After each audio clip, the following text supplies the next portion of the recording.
Ողջունում եմ ձեզ, հարգելի պրոյեկտի հետևորդներ, այսօրվա մեր հյուրն է, պատիվ ունեմ խմբակցության պատգամավոր Աննա Մկրտչյանը, բարև ձեզ տիկին Մկրտչյան, ինչպես եք։ Լավ բան բաբան։ Այսօր ազգային ժողովում էլի թեժ էր։ Ազգային ժողովում երբեք թեժ չի լինում, ես այդ ձևակերպման հետ համաձայն չեմ, ուղղակի այնտեղ անդեմ անկարծիք ուսապարկերի մի ամբողջություն է,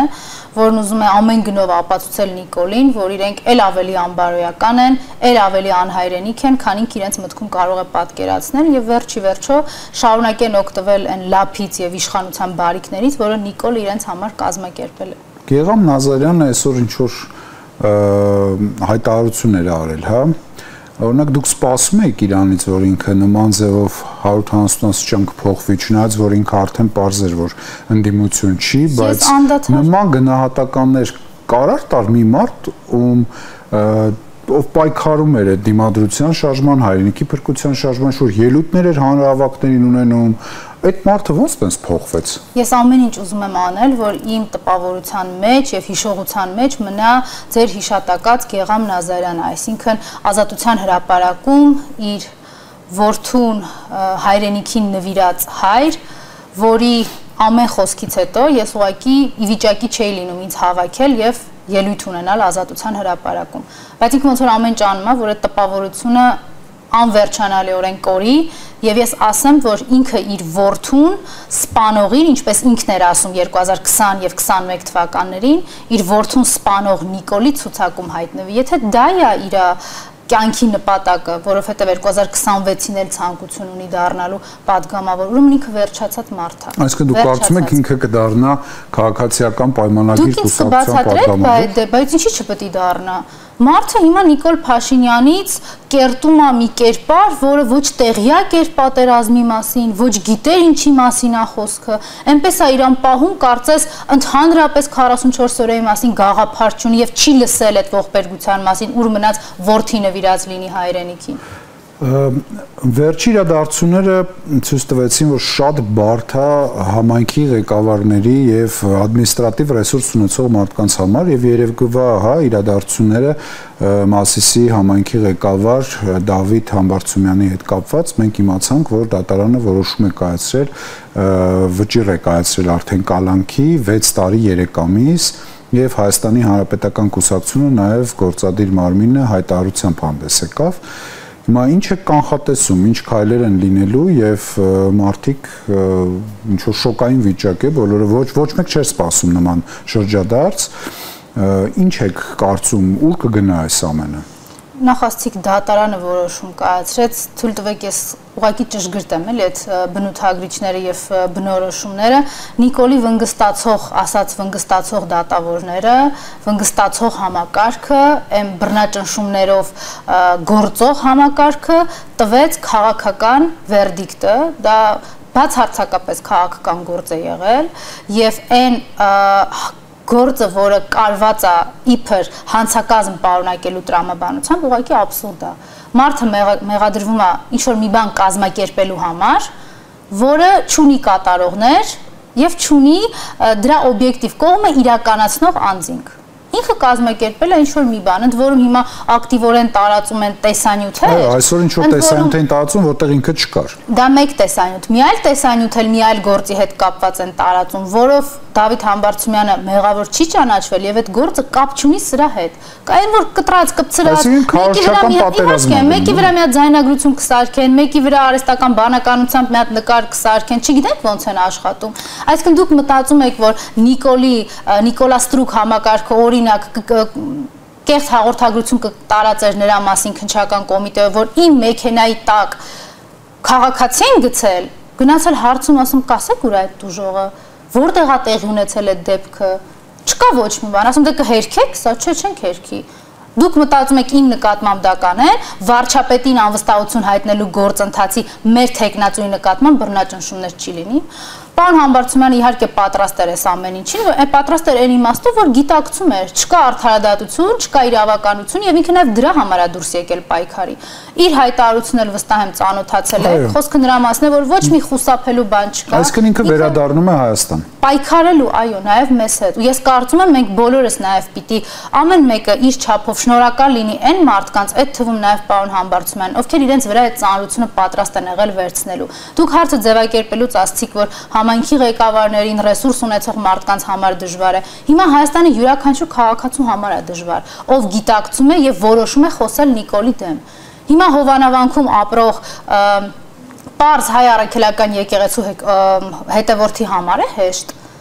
Հիմա Երևանի փողոցներում ամեն օր այդ Նիկոլի հազարավոր ախրանիկներին տեսնող իր շարժը հետևող քաղաքացու համար է հեշտ։ Իհարկե ոչ, ամեն մեկը իր բաժնով պատժված է սրանց գոյությամբ եւ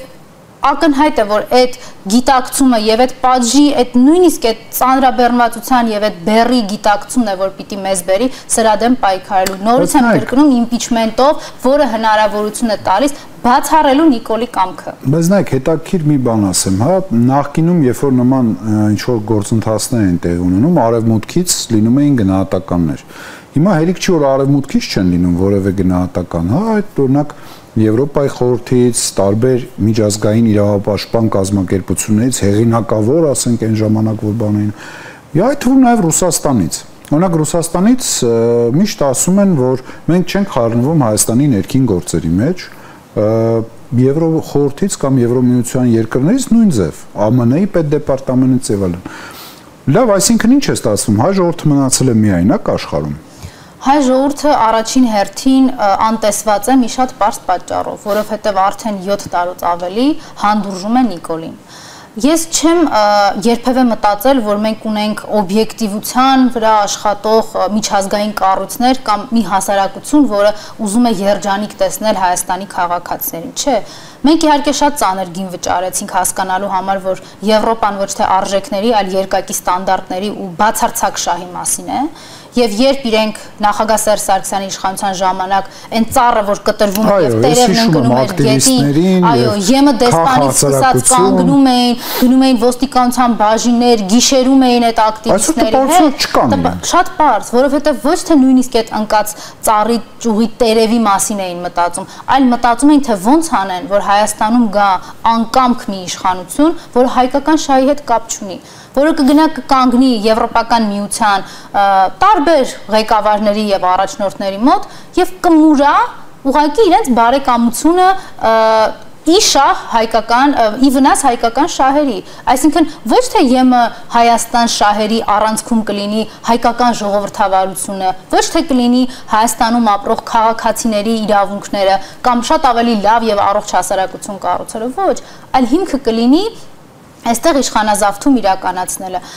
Դուք գիտեք, ես այնքան լավ եմ հիշում Սրբազան պայքարի ժամանակ, երբ որ Նիկոլը նռնակներ էր նետում Հայաստանի քաղաքացիների վրա, այդ նռնակների տասնյակ ոստիկանական շարքերի միջով ԱՄՆ դեսպանը գալիս էր ազգային ժողով, տպավորություն է, որ գալիս էր խրախուսելու Աղդամցի Ալենին, Նիկոլին, որ շատ լավ եք անում, որովհետև դուք մեզ համար հաճելի եք, դուք ուրացել եք հայկական շահը, ինչը իրենց համար երբևէ հնարավոր չէր լինի նախագահ Սերժ Սարգսյանի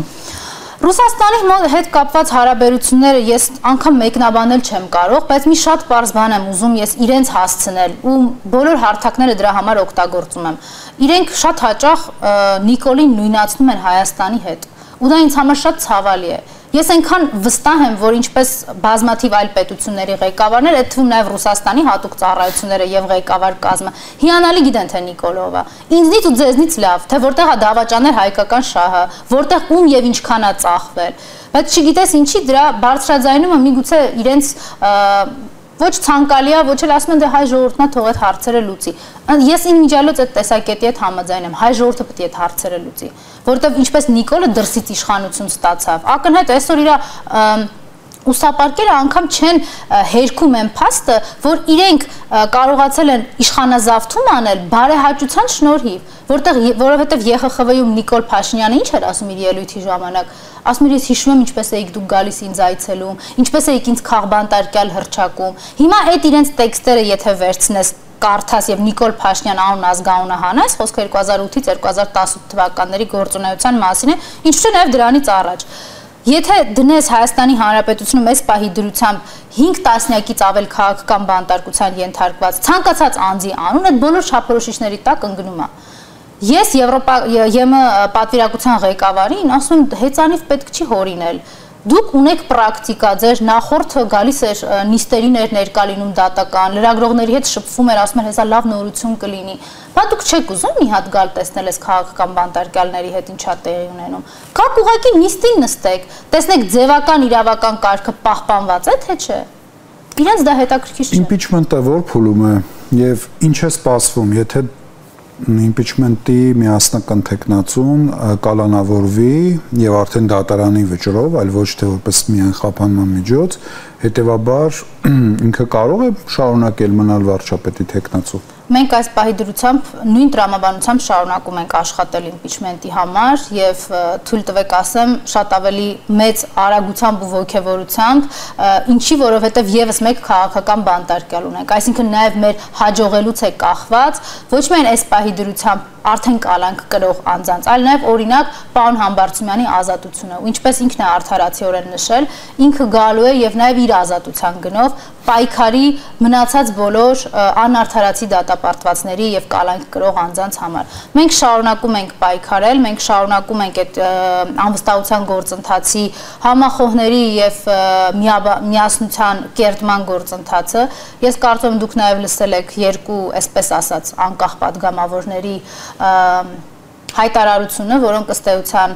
մի քանի ամիս առաջ եթե կտրուկ հրաժարվում էին, հիմա ապա արդեն խոսել են առնվազն չխոչընդոտելու մասին, ու ես չեմ ուզում, որպեսզի մենք մոռանանք ու ինչ-որ թեթևությամբ ներկայացնեմ ես այս անվստահությունը, ինքը շատ ծանր process է։ Միայն ընդդիմության ստորագրությունները ստանալու համար հանրապետական կուսակցությունը եւ մեր խմբակցությունը ավելի քան 4 ամիս է ծախսել։ Այն դեպքում, երբ որ իմ մոտ տպավորություն էր, որ ես ուղղակի այդ թուղթը իմ գործընկերները այդ թուղթը պիտի փոխանցեն կողքի շարք եւ դա 4 վայրկյան պիտի չտևեր։ Մենք մտածում ենք, որ այն պետական ապարատը որ կա, պիտի մի քանի օրում, մի քանի րոպեում երես թեքինի կորի։ Բայց ի՞նչ է կարծում, եթե շուտ սկսվեր այդ գործընթացը, ավելի մեծ չէր լինի շանսերը, այո, ոնց որ դուք եք ներկայացնում, ժամանակ էր, չէ՞ պետք։ Այսինքն 4 ամիս կորավ, որը կարող էր չկորեր, եւ այդ 4 ամիսը ոչ թե ձեր խմբակցությունը եւ ընդհանրապես այն մարդիկ, ովքեր որ կազմակերպիչն են այդ ամենի ավելի մեծ հաջողություն ունենային, քան որ այդ 4 ամիսը աշխատեց վերջի րոպեների վրա, այսինքն այս գումարման խորհրդարանը արդեն մոտենում է ավարտին ի վերջո։ Եվ այս տրամաբանության մեջ, եթե նույնիսկ իմպիչմենտի ստորագրությունները չհավաքվի, ինչպիսի գործընթաց եք դուք անձամբ կանխատեսում 26 թվականին առաջ, ինչպիսի ընտրություններ, որտեղ այսօր բոլոր մարդկանց, հա, ցանկությունը կար բանը փողոցում հանդիպում են, ասում են, ինչ է լինելու 26 թվականին, ով է ընտրվելու, այսինքն բոլորի հարցը դա է։ Բնական է, որ այսօր տենց մարդ չկա, որ ասի ինչ է լինելու, բայց մոտավորապես մենք պատկերացնում ենք ինչ է սպասվում Հայաստանին եւ քաղաքական մեր պալիտրան, որը ունենք, այդքան շատ մեծ չի եւ գնահատականներ տալն էլ կարծում եմ, որ ճիշտ կլինի, որ մեր դիտողները եւս հասկանան, մենք ինչ ենք մտածում, դուք ինչ եք մտածում։ Ես վատ գույներով ներկայացնել չեմ ուզում, բայց գիտեք, կանխագուշակություն չի, ուղղակի պարզ տրամաբանություն է, եթե ես ասեմ, որ Նիկոլը կեղծելու է ընտրությունները։ Շատ պարզ եմ ես դա ասում եւ նորից եմ կրկնում, եթե Հայաստանի քաղաքացիներից կամ ընդդիմադիր դաշտից առավել եւս ակտիվ խաղացողներից որևէ մեկը կասկածում է, այդ դեպքում պիտի սահմանադրական դատարանի որոշումը 2021 թվականի ընտրությունների արդյունքների բողոքարկման Հայաստան դաշինքի պատիվ ունեմ դաշինքի եւ այլ կուսակցություններ 2 թե 3 կուսակցություններ կարող բողոքարկել, որոնք բողոքարկել էին արդյունքները, ուղղակի տեսնեք թե ինչա գրած այդտեղ եւ ինչ է պատասխանել սահմանադրական դատարանը, ինչա պատասխանել գլխավոր դատախազությունը եւ ինչ արգումենտներ ա բերել այդ ժամանակ կենտրոնական ընտրական հանձնաժողովը։ Հասկանաք, թե ինչ են իրենք պատրաստվում անել եւ ինչ են իրենք անելու։ Ես նորից եմ կրկնում, այստեղ խնդիրը ինչի, որ ես ասում եկեք գիտեք ինչ, Նիկոլին անվստահության գործընթացը մեր գործընթացն է, մենք դրա արդյունքում գալու ենք իշխանության, այս 26 թվականը ձեր ասածով չեմ կարող կանխատեսել, դրա համար ես դրա մասին չեմ։ Նախ սկսենք դրանից, որ հանրապետական կուսակցության նպատակը, մեր բոլորի նպատակը Նիկոլից ազատվելն է ուղղակի, որտեղ այն մարդիկ, ովքեր հիմա են սկսել խոսել, նոր են հասկացել, որ քաղաքական բանտարկություններ կա, նոր են շատ ծանր տանում իրենց նկատմամբ անարդարությունը։ Ես հիշեցնեմ, որ այս ամեն ինչը սկսվել է 2018 թվականի ապրիլի 23-ից, դեռ չեմ ասում են 2 ամիս բեսպրեդելն ու բարդակը, որոնք շատ մարդիկ խրախուսում էին եւ ներքուստ հաճույք էին ստանում։ Մենք այդ մարդիկ ենք, ովքեր 2018-ից ենք այդ բռնաճնշումների մեջ, այս անհանդուրժողականության մեջ, ատելության թիրախ։ Ես շատ ուրախանում եմ եւ ոգեվորվում, երբ որ մարդիկ սկսում են խոսել, իրենք էլ են հասկանում, որ սրա հետ անհնար է, պետքա սրանից ազատվել։ Բայց գիտեք, ամեն անգամ այդ նույն անհասկանալի շղթայով անցնել, կներեք, ամեն շարժման ժամանակ այս Նիկոլաստրուկ համակարգը ձերբակալում, խոշտանգում, ծեծի ենթարկում, անարգում Հայաստանի քաղաքացիներին։ Ընդ որում առանց ինչ-որ սահմանափակումներ։ Եկեք խտրականություն չեն դրսևորում։ Երեխաներին էլ են ծեծում, անչափահասներին, կանանց էլ են ծեծում, ձերբակալում, տարեցներին էլ են ծեծում, ձերբակալում, առանց որևէ իրենք այդտեղ սահմանափակում դնելու այդ գործողությունները իրականացնում են։ Բայց երբ որ ամեն անգամ ընդդիմության նոր հայտ ներկայացրած քաղաքական անձինք գալիս եւ սկսում են այն տեքստից, որ շնորհակալություն մեր ծառայություն իրականացնող ոստիկաններին եւ հաջորդ օրը Գյումրիում ծեծ ու ջարդ է լինում հրապարակում, նորից եմ կրկնում, կանանց եւ անչափահասների այդ թվում նաեւ։ Այստեղ խնդրեմ կա, այսինքն մենք չենք հասկանում մենք ում դեմ ենք պայքարում։ Մենք քաղաքական շղթայի մեջ չենք եւ Նիկոլը քաղաքական հակառակորդ չի, որովհետեւ քաղաքական հակառակորդը Արցախը չէր հանձնելու։ Քաղաքական հակառակորդը չի կանգնում եւ ասում, որ ես Սև լճի 30%-ի համար պատերազմ չեմ անելու, ձեզ չեմ պաշտպանելու, ինչ ասի Ալիևը պետք է անենք բոլորս։ Լավ, մի բան, մի հատ ուրիշ տեսանկյունից հա գանք, 7 տարի ընդդիմությունը տարբեր գաղափարներ առաջ քաշում, տարբեր ֆորմատներով, հայրենիքի փրկության շարժում, դիմադրության շարժում, հետո սրբազան շարժում, ընդդիմության ներսում, ընդդիմության չի, ավելի շատ խորհրդարանական ընդդիմության ներսում ինչ որ եզրահանգումներ կան այս ամեն ինչի վերաբերյալ, ինչն է սխալ գնացել, որովհետև բոլորը մեծ մասը, բոլորը չասեմ, միշտ բարձր կարծիք են ունենում իրենց արածների մասին։ Բոլորին թվում է, որ իրենք ամենաճիշտն են անում, բայց հաղթում են այն քաղաքական գործիչները, ովքեր սխալների ուղումներով են առաջ գնում։ Այսինքն իրենք հասկանում են, ինչ որ միտեղ իրենք մի բան այն չեն անում։ Իմանալեք 7 տարի այդ ձեր ասածը ձերբակալություններ, հետապնդումներ եւ այլ, բայց միաժամանակ եղել են, չէ՞, լուրջ պորտքումներ, շարժումներ, անհնազանդության ակցիաներ, շատ բաներ ա եղել, բայց որտեղ է լավ սխալը, ինչի չի ստացվում այդ գիծը անցնել, այսինքն միևնույնն է ընդունում ենք, չէ՞, որ Նիկոլ Փաշինյանը ունի մեծ բանակ այսինքն կողմնակիցների ու երբ որ մենք դա դնում ենք մի կողմ, ստացվում է որ մենք ոնց որ մենք մեզ խափենք եւ նաեւ ընդդիմությունը որպես ոչ թե ինչ որ մեկի կողմնակից, այլ իրան չսիրողները ունի ահռելի մեծ բանակ, որ իրեն չեն սիրում, որովհետեւ ես չգիտեմ այդ թվաբանությունը ով գիտի իրականում ով է տիրապետում, բայց դա ահռելի թվեր են։ Հիմա որտեղ է գաղտնիքը, որ չի ստացվում այդ ամեն ինչը։ Գուցե այդ ընդդիմության ոչ միասնականությունն էր, որը հələ գնալով ավելի տարանջատվեց, որտեղ է այդ խնդիրը, լավ, բանալին որտեղ է այս ամեն ինչի։ Ձեր հարցը շատ բազմաշերտ էր, եթե որևէ բան մոռանամ, խնդրում եմ ինձ հիշեցնել, նախ սկսեմ թվերից, ովքեր են տիրապետում թվերին, խոսքը այստեղ նույնիսկ ինչ-որ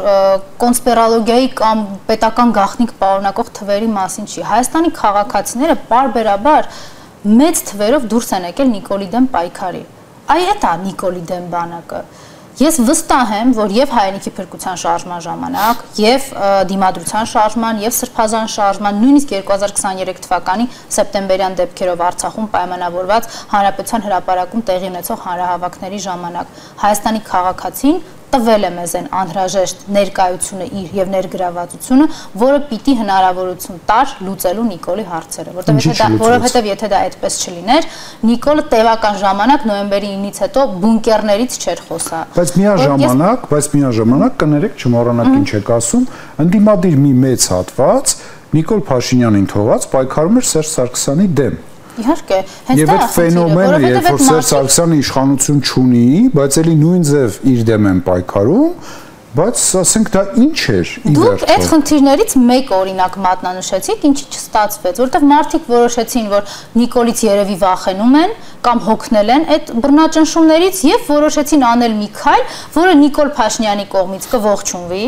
կամ մի քայլ, որը հանգիստ կթողնի իրեն Նիկոլից իրենց եւ իրենք էլ Նիկոլից կհանգստանան, այլ ուղղությամբ շեղելով, այսպես ասած, ճակերտավոր պայքարը։ Եթե ընդդիմությունը այդվում նաև խորհրդարանական ընդդիմությունը ամեն ինչ լավ աներ կամ լավ աներ, պետք չի ամեն ինչ մեծ մասը գոնե լավ աներ, այսօր Նիկոլ չէր լինելու։ Շատ պարզ։